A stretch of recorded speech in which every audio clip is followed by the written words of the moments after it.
বাংলাদেশের দারুণ প্রত্যাবর্তন, টি-20 সিরিজে ওয়েস্ট ইন্ডিজকে হোয়াইট ওয়াশ।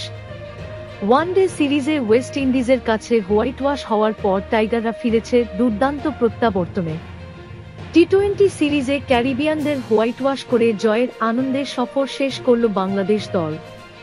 শুক্রবার 20 ডিসেম্বর অনুষ্ঠিত সিরিজের তৃতীয় এবং শেষ টি-20 ম্যাচে বাংলাদেশ আগে ব্যাট করে ক্যারিবিয়ানদের সামনে 190 রানের লক্ষ্য দাঁড় করায়।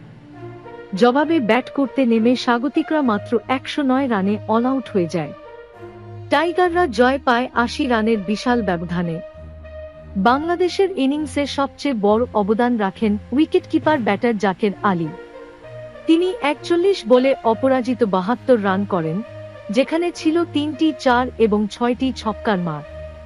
তাসকিন আহমেদের প্রথম ওভারেই প্রতিপক্ষ শিবিরে আঘাত আসে।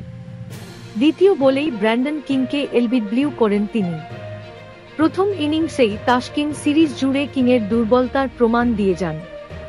এরপর বৃষ্টি কিছুটা সময় খেলা থামিয়ে দিলেও বাংলাদেশি বোলাররা ফের মাইক্রোফোন হাতে নেন। স্পিনার শেখ মেহেদীর বোলিং ছিল উল্লেখযোগ্য।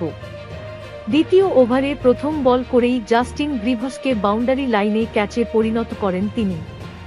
মেহেদীর তৃতীয় শিকার হন অভিজ্ঞ নিকোলাস পুরান, যিনি 10 বলে 15 রান করেন। এছাড়াও হাসান মাহমুদ, রিশাদ হোসেন এবং তানজিম সাকিবের সাঁড়াশি আক্রমণে একের পর এক উইকেট হারিয়ে চাপে পড়ে স্বাগতিক দল।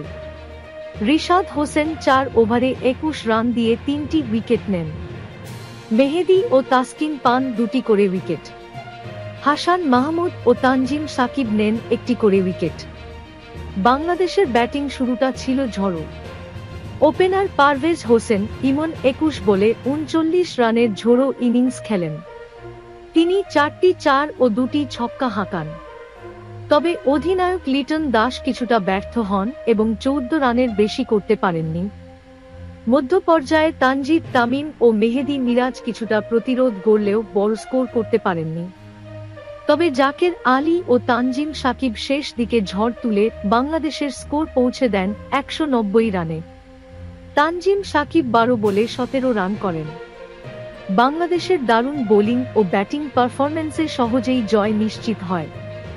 এই জয়ের ফলে ক্যারিবিয়ান সফরটি দারুণভাবে শেষ করেছে টাইগাররা। ওয়ানডে সিরিজের হতাশা কাটিয়ে টি-20 সিরিজে এই বিজয় নিঃসন্দেহে বাংলাদেশের ক্রিকেট প্রেমীদের জন্য আনন্দের খবর।